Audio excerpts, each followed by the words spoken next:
जब त्रावणकोर राज्य कांग्रेस पर प्रतिबंध का उल्लंघन करने के लिए 11 कांग्रेस अध्यक्षों को जेल में डाल दिया गया था, तब एक महिला ने निडर होकर तत्कालीन महाराजा के खिलाफ बड़े पैमाने पर ऐतिहासिक विरोध प्रदर्शन में केरल के युवाओं का नेतृत्व किया था।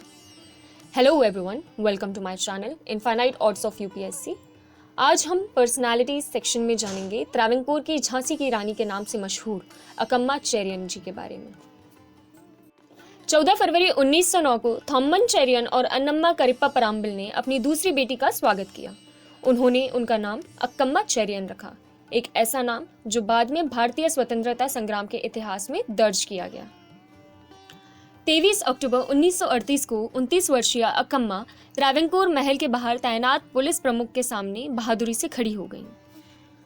जैसे ही उन्होंने अपने आदमियों को कांग्रेस प्रदर्शनकारियों को गोली मारने का आदेश देते देखा, उन्होंने कहा, मैं नेता हूं, दूसरों को गोली मारने से पहले मुझे गोली मारो। आज तक उनके इन शब्दों को उनके प्रभाव के लिए याद किया जाता है। कांजीरापल्ली त्रावणकोर में एक नसरानी परिवार, एक प्राचीन ईसाई समुदाय में जन्मी अक्कम्मा बड़ी हुई और उन्होंने एर्नाकुलम के सेंट टेरेसा कॉलेज में इतिहास में बीए पूरा किया। इसके तुरंत बाद 1931 में उन्होंने एडक्कारा के Saint Mary English medium school में पढ़ाना शुरू किया, जहां उन्हें एट लास्ट प्रिंसिपल की भूमिका पे प्रमोट किया गया और 6 साल तक उन्होंने इस पद से सेवा दी।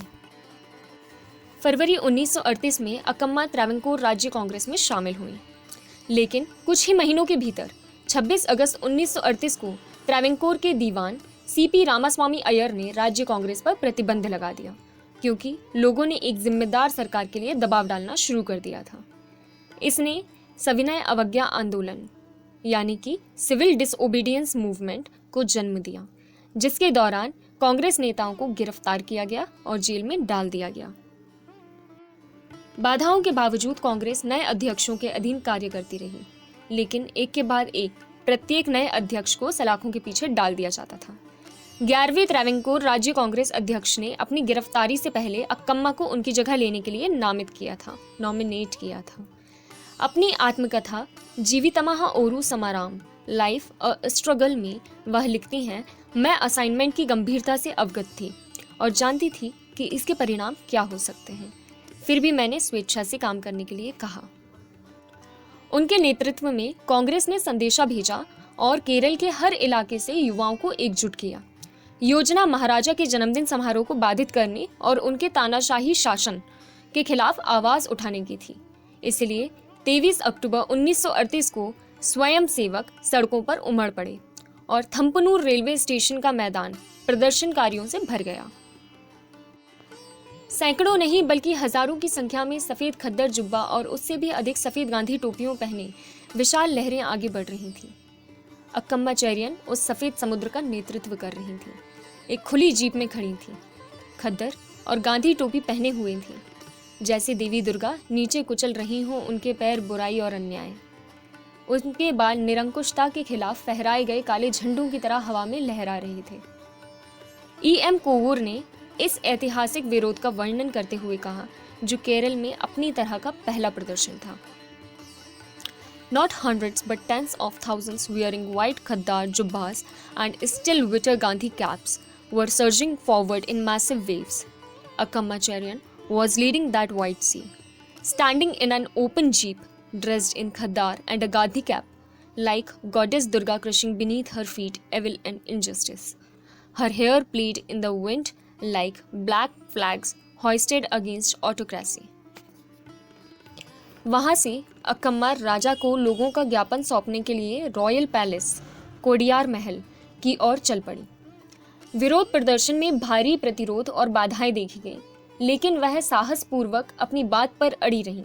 जब पुलिस प्रमुख कर्नल वॉटसन ने अपने लोगों को प्रदर्शनकारियों को गोली मारने के आदेश देने की कोशिश की, तो उनके बहादुर शब्दों ने उन्हें पीछे हटने के लिए मजबूर कर दिया और आखिरकार भारी विरोध के परिणाम स्वरूप सरकार को झुकना पड़ा और राज्य कांग्रेस पर से प्रतिबंध हटा दिया गया। वे गिरफ्तार पार्टी नेताओं को रिहा करने पर भी सहमत हुए। जब महात्मा गांधी जी ने इस घटना के बारे में सुना, तो उन्होंने अक्कम्मा को त्रावणकोर की झांसी रानी कहा, जो बहुत लोकप्रिय हुई। इस महत्वपूर्ण जीत के बाद उन्होंने देशा सेविका संघ नामक एक महिला स्वयंसेवक दल का गठन किया। उन्होंने महिला स्वयं सेवकों को स्थानीय कांग्रेस निकायों में सदस्यों के रूप में शामिल होने के लिए प्रोत्साहित करने के मिशन के साथ बड़े पैमाने पर यात्रा की। उनकी कोशिशें रंग लाईं। फिर 24 दिसंबर 1939 को उन्हें राज्य कांग्रेस के पहले वार्षिक सम्मेलन में भाग लेने के लिए गिरफ्तार कर लिया गया। उन्होंने 1 साल जेल में बिताया, जहां उनके साथ मौखिक रूप से दुर्व्यवहार किया गया, यातनाएं दी गईं और परेशान किया गया। लेकिन अपनी सज़ा पूरी करने के बाद वह पूर्णकालिक कार्यकर्ता के रूप में राज्य कांग्रेस में शामिल हो गईं और अंततः अध्यक्ष बन गईं। लेकिन यह आखिरी बार नहीं होगा जब अक्कम्मा ने जेल में समय बिताया हो।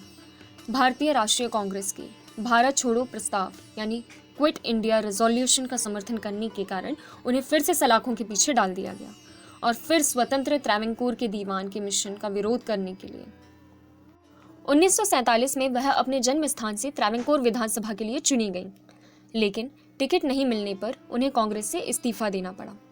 इसके बाद उन्होंने मुवत्तुपुझा से स्वतंत्र रूप से चुनाव लड़ा, लेकिन 1950 में परस्पर विरोधी विचारधाराओं के कारण उन्होंने राजनीति से कदम पीछे खींच लिया। 1951 में अक्कम्मा ने फेलो फ्रीडम फाइटर वीवी मर्की मन्नम प्लक्कल से शादी की, जो त्रावणकोर कोचिन विधानसभा के सदस्य थे। जल्द ही उन्होंने एक बेटे जॉर्ज वी वर्की को जन्म दिया, लेकिन उनके अंदर की लड़ाई अभी खत्म नहीं हुई थी। 1967 में उन्होंने फिर से कंजीरापल्ली से विधानसभा चुनाव लड़ा, लेकिन जीत नहीं पाई। इस हार के बाद वह कभी चुनाव नहीं लड़ सके। अपनी आत्मकथा में अक्कम्मा लिखती हैं कि कैसे भारत के स्वतंत्र होने के बाद कांग्रेस पार्टी ने स्वतंत्रता संग्राम में उनकी भूमिका को पहचानने से इनकार कर दिया। उन्होंने कहा कि उनके जैसी समर्पित महिलाओं को पार्टी की महत्वपूर्ण भूमिकाओं के लिए नहीं माना जाता था, बल्कि उन्हें स्थानीय पदों की पेशकश की जाती थी। साहसी स्वतंत्रता सेनानी अपनी आत्मकथा में इस बारे में लिखती हैं, शेक्सपियर ने कहा है कि दुनिया एक मंच है और सभी पुरुष और महिलाएं केवल खिलाड़ी हैं, लेकिन मेरे लिए यह जीवन एक लंबा विरोध है। रूढ़िवाद, निरर्थक अनुष्ठानों, सामाजिक अन्याय, लिंग भेदभाव, किसी भी चीज़ के खिलाफ जो बेईमान अन्यायपूर्ण है। जब मैं ऐसा कुछ देखता हूँ तो मैं अंधा हो जाता हूँ। मैं यह भी भूल जाता हूँ कि मैं किससे लड़ रहा हूँ। Shakespeare has said that the world is a stage and that all the men and women merely players. But to me, this life is a long protest against conservatism, meaningless rituals, societal injustice, gender discrimination, against anything that is dishonest, unjust. When I see anything like this, I turn blind. I even forget who I am fighting. अंततः वह स्वतंत्रता सेनानियों के pension सलाहकार board की सदस्य बन गई और एक मजबूत निडर स्वतंत्रता सेनानी की वीरतापूर्ण कहानी अराजकता में खो गई। 5 मई 1982 को उनका निधन हो गया और अब उन्हें मरणोपरांत सरकार द्वारा भारत के स्वतंत्रता संग्राम के गुमनाम नायक के रूप में मान्यता दी गई है। सरकार ने उनकी याद में, उनके रिस्पेक्ट में एक स्टैचू खड़ा करवाया, जो आज केरला के थिरुवनंतपुरम में अक्कम्मा चेरियन मेमोरियल पार्क में स्थित है।